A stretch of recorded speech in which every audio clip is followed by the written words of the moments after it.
بسم اللہ الرحمن الرحیم. شروع اللہ کا نام لے کر جو بڑا مہربان نہایت رحم والا ہے.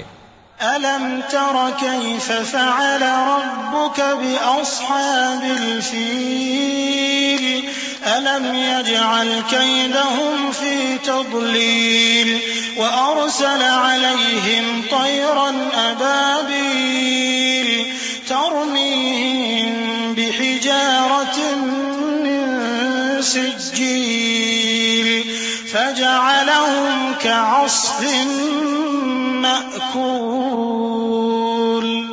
کیا تم نے نہیں دیکھا کہ تمہارے پروردگار نے ہاتھی والوں کے ساتھ کیا کیا؟ کیا اس نے ان کا داؤں غلط نہیں کیا؟ اور اس نے ان پر جھنڈ کے جھنڈ پرندے چھوڑ دیے جو ان پر کھنگر کی پتھریاں پھینکتے تھے، تو اس نے ان کو ایسا کر دیا جیسے کھایا ہوا بھس.